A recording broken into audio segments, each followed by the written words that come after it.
بسم اللہ الرحمن الرحیم۔ اللہم صلی علی سیدنا و مولانا محمد معدن الجود والکرم علیہ وبارک وسلم۔ امام الانبیاء، سید المرسلین، خاتم النبیین حضرت محمد مصطفیٰ صلی اللہ علیہ وسلم کے سفر معراج کے حوالے سے ارشاد باری تعالیٰ ہے۔ ترجمہ: پاک ہی وہ ذات جو اپنے بندے کو راتوں رات مسجد حرام سے مسجد اقصیٰ تک لے گئی، جس کے ماحول پر ہم نے برکتیں نازل کی تاکہ ہم انہیں اپنی کچھ نشانیاں دکھائیں۔ بے شک وہ ہر بات سننے والی اور ہر چیز دیکھنے والی ذات ہے۔ سورہ بنی اسرائیل آیت نمبر 1۔ اس آیت میں اللہ تعالیٰ نے جس واقعے و سفر کا تذکرہ فرمایا ہے، اسے اسرا کہا جاتا ہے، جبکہ بیت المقدس سے آسمانوں سے اوپر عرش معلیٰ تک کا سفر معراج کہلاتا ہے۔ اصطلاح شریعت میں معراج سے مراد یہ ہے کہ نبی کریم صلی اللہ علیہ وسلم کو رات کے ایک مختصر حصے میں روح اور جسم کے ساتھ مسجد اقصیٰ، بیت المقدس سے ساتوں آسمان اور جنت و دوزخ کی مشاہدات اور سیر کرائی گئی، اور آپ صلی اللہ علیہ وسلم وہاں تک پہنچنے جہاں تک اس سے قبل کوئی بشر نہیں پہنچا۔ آپ صلی اللہ علیہ وسلم نے وہ کچھ مشاہدہ کیا جو اب تک دوسرے انبیاء نے بھی نہیں کیا تھا۔ ان مشاہدات میں سب سے اہم، اعلیٰ اور عرفہ مشاہدہ یہ تھا کہ حضرت صلی اللہ علیہ وسلم اللہ کے دیدار سے مشرف ہوئے۔ آپ صلی اللہ علیہ وسلم نے اپنے رب کی بڑی بڑی نشانیاں دیکھی۔ واقعہ اسرا و معراج 4 مراحل پر مشتمل ہے۔ سب سے پہلے مرحلہ یہ ہے کہ آپ صلی اللہ علیہ وسلم اس سفر میں مسجد الحرام سے لے کر ساتوں آسمان کی سیر، دیدار الہی اور پھر مکہ مکرمہ واپسی تک کیا حالات پیش آئے۔ دوسرا مرحلہ یہ ہے کہ اس سفر میں آپ صلی اللہ علیہ وسلم نے کچھ ایسے عجائب قدرت کا مشاہدہ کیا کہ جن میں آپ کو اچھے اعمال کی جزا اور برے اعمال کی سزا مثالی شکل میں دکھائی گئی۔ تیسرا مرحلہ یہ ہے کہ اس سفر و اسرا معراج کے مقاصد کیا تھے۔ چوتھا مرحلہ یہ ہے کہ جب آپ صلی اللہ علیہ وسلم یہ واقعہ بیان فرمایا تو کفار مکہ و مسلمانوں کا کیا رد عمل تھا، اور اس سلسلے میں خصوصیت کے ساتھ حضرت سیدنا ابوبکر صدیق رضی اللہ تعالیٰ عنہ کا کیا کردار تھا۔ ماہ رجب کی 27ویں شب آپ صلی اللہ علیہ وسلم اپنے چچا زاد بہن ام ہانی کے گھر میں ہوئے استراحت تھے۔ مکان کی چھت شک ہوئی، اس پر سے حضرت جبرائیل امین وارد ہوئے اور آپ صلی اللہ علیہ وسلم کو اٹھایا۔ کچھ سوتے کچھ جاگتے نیند بیداری کی حالت میں آپ صلی اللہ علیہ وسلم کو مسجد الحرام میں حتیم میں خانہ کعبہ سے بالکل متصل زمزم کے کنویں کے قریب لٹا دیا گیا۔ آپ مکمل طور پر بیدار تھے اور تمام حالات کا مشاہدہ فرما رہے تھے۔ آپ صلی اللہ علیہ وسلم کے سامنے ایک سفید جانور لایا گیا جو جسامت میں گھوڑے سے کچھ چھوٹا تھا، جس کا نام براق تھا۔ براق برق سے ہے۔ برق کے اصل معنی بجلی کے ہیں اور براق کے معنی بجلی کی طرح تیز دوڑنے والے کے ہیں۔ چونکہ اس جانور کی رفتار بہت زیادہ تھی، یہاں تک کہ اس کا ایک قدم وہاں جا کر پڑتا تھا جہاں تک انسان کی نگاہ پہنچ سکتی تھی۔ آپ صلی اللہ علیہ وسلم براق پر سوار ہو گئے۔ آپ صلی اللہ علیہ وسلم کے ساتھ حضرت جبرائیل امین تھے۔ راستے میں آپ صلی اللہ علیہ وسلم کا گزر ایک ایسی بستی پر ہوا جہاں کھجور کے درخت بہت کثرت تھے۔ اس زمین پر آپ صلی اللہ علیہ وسلم نے 2 رکعت نماز نفل پڑھی۔ حضرت جبرائیل امین نے بتایا کہ یہ مدینے کی زمین ہے جہاں آپ صلی اللہ علیہ وسلم ہجرت کر کے آئیں گے۔ آپ صلی اللہ علیہ وسلم کی اگلی منزل طور سینا تھی۔ یہاں بھی آپ صلی اللہ علیہ وسلم شجر طور کے پاس 2 رکعت نماز پڑھی۔ حضرت جبرائیل امین نے بتایا کہ یہ وہ مقام ہے جہاں اللہ تبارک و تعالیٰ حضرت موسیٰ علیہ السلام سے ہم کلام ہوئے۔ آپ صلی اللہ علیہ وسلم کی تیسری منزل بیت اللحم تھی۔ یہاں بھی آپ نے 2 رکعت نماز نفل پڑھی۔ حضرت جبرائیل امین نے بتایا کہ یہ وہ مقام ہے جہاں حضرت عیسیٰ علیہ السلام کی پیدائش ہوئی۔ وہاں سے آپ صلی اللہ علیہ وسلم مسجد اقصیٰ بیت المقدس تشریف لے گئے اور وہاں آپ نے انبیاء کی امامت فرمائی۔ اس طرح آپ صلی اللہ علیہ وسلم امام الانبیاء کے لقب سے مشہور ہوئے۔ جبکہ آپ مسجد سے باہر تشریف لائے تو شراب اور دودھ کے 2 پیالے خدمت اقدس صلی اللہ علیہ وسلم میں پیش کیے گئے۔ آپ صلی اللہ علیہ وسلم نے دودھ کا پیالہ اٹھا لیا۔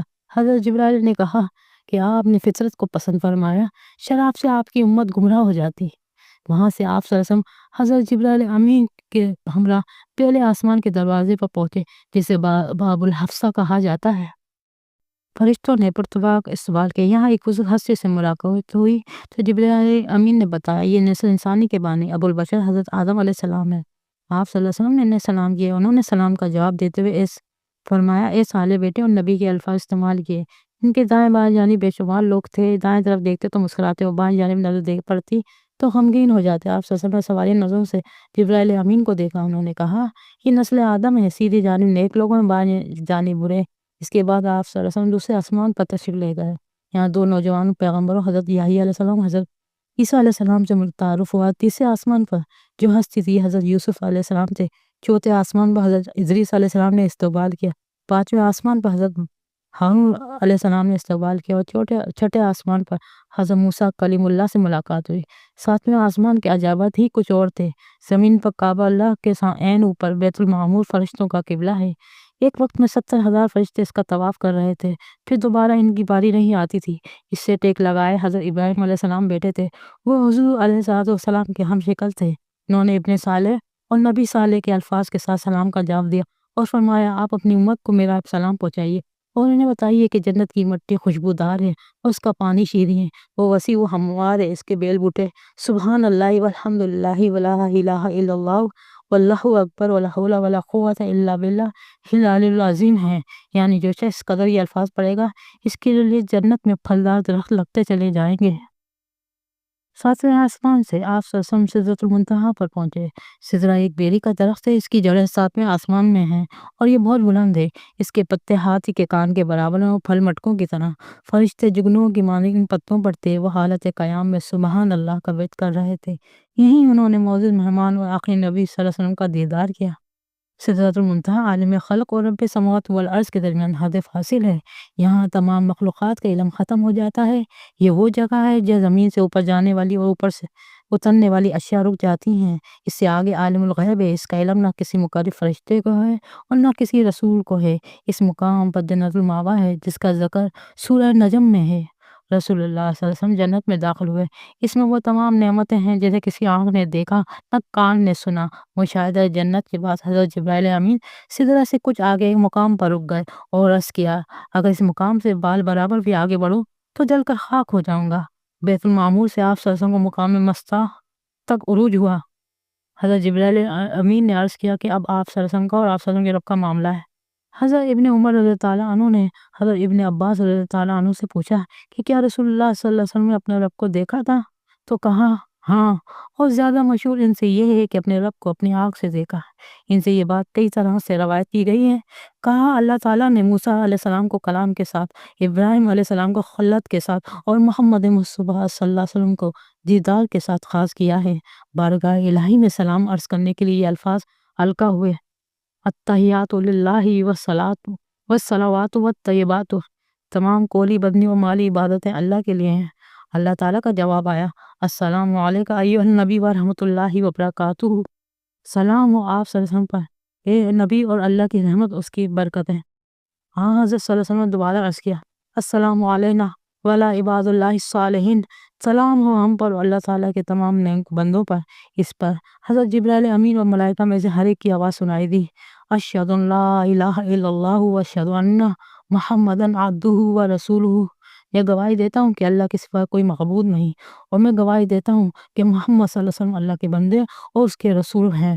اس ملاقات میں اللہ تعالیٰ نے آپ صلی اللہ علیہ وسلم کو 3 ایسی چیزیں عطا فرمائیں جو آپ صلی اللہ علیہ وسلم سے پہلے کسی نبی کو نہیں دی۔ معراج کا تحفہ 5 فرض نمازوں کی صورت میں دیا گیا۔ نمبر 2، سورہ بقرہ کی آخری 3 آیات براہ راست حق شانہ سے عطا ہوئی۔ تیسرا، آپ صلی اللہ علیہ وسلم کی امت کو گناہوں کی سزا یا بغیر سزا کے بخشنے کے بعد جنت میں داخلے کی خوشخبری سنائی گئی، بشرطے کہ وہ اللہ تعالیٰ کے ساتھ کسی کو شریک نہ ٹھہرائیں۔ یہ وہ تحائف ہیں جو جنت کے خزانوں میں حضور صلی اللہ علیہ وسلم کے توسط سے ان کی امت کو عطا ہوئے۔ سدرۃ المنتہا پر آپ صلی اللہ علیہ وسلم نے حضرت جبرائیل امین کو ان کی اصل صورت میں دیکھا۔ ان کے 600 پر تھے، ان کے پروں سے مختلف رنگوں کے موتی یاقوت جھڑ رہے تھے۔ ان کے پروں کا درمیانی فاصلہ اتنا ہے کہ جس سے زمین اور آسمان کا خلا پر ہو جائے۔ اس سفر میں واقعات، حقائق، شرف، ہم کلامی اور دیدار الہی سے مشرف ہونے کے بعد آپ صلی اللہ علیہ وسلم نماز فجر سے پہلے دوبارہ مکہ مکرمہ و حضرت ام ہانی رضی اللہ تعالیٰ عنہ کے گھر پر تشریف لے آیا۔ معراج کا یہ واقعہ کیوں پیش آیا؟ اس واقعے کے ذریعے اللہ تعالیٰ نبی کریم صلی اللہ علیہ وسلم کی ذات اقدس پر اور امت مسلمہ پر کن حقائق کو منکشف کرنا چاہتے تھے، اور اس واقعے کے اندر امت مسلمہ کے لیے کیا پیغام ہے۔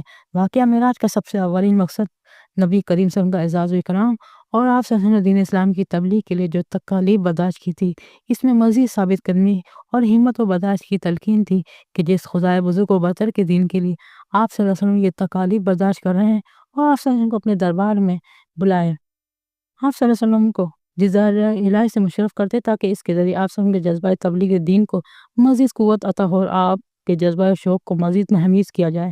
اگرچہ آپ صلی اللہ علیہ وسلم دین کی دعوت و تبلیغ کا کام حضرت جبرائیل امین کی وساطت سے وہی الہی کی روشنی میں جاری رکھے ہوئے تھے، لیکن جو مزہ و لطف براہ راست ہم کلام ہونے اور دیدار کرنے میں ہو، وہ کاشف کے توسط سے کہاں۔ واقعہ معراج کے دوسرے اہم مقصد نبی کریم صلی اللہ علیہ وسلم کو اور آپ کی وساطت سے امت مسلمہ کو اچھے اعمال اور برے اعمال کی مثالی شکل میں دکھانا مقصود تھا۔ اس طرح اچھے اور برے اعمال کرنے والوں کی جزا و سزا، ثواب اور رضا کا ایک نمونہ اور جھلک دکھانا مخصوص تھا تاکہ اچھے و برے، حق اور باطل کے درمیان فرق اچھی طرح واضح ہو کر سامنے آ جائے۔ واقعہ معراج کا تیسرا اہم مقصد انسانیت کے مقصد تخلیق یعنی عبادت کے اظہار کا ایک طریقہ ہے، تحفے کی شکل میں دینا تھا۔ انسان کی اس تخلیق کا مقصد عبادت ہے اور عبادت کا سب سے بہتر اور جامع طریقہ نماز ہے۔ یہ طریقہ نبی کریم صلی اللہ علیہ وسلم کو شب معراج میں عطا کیا گیا۔ شب معراج کے حوالے ہی سے کہا جاتا ہے الصلاۃ معراج المومنین، نماز مومن کی معراج ہے۔ معراج اسے کہا جاتا ہے جس کے ذریعے بلندی اور عروج کی طرف بڑھا جا سکے۔ نماز کے ذریعے انسان روحانی ترقی کے اعلیٰ درجات پر اور بلند ترین مقامات تک پہنچ سکتا ہے۔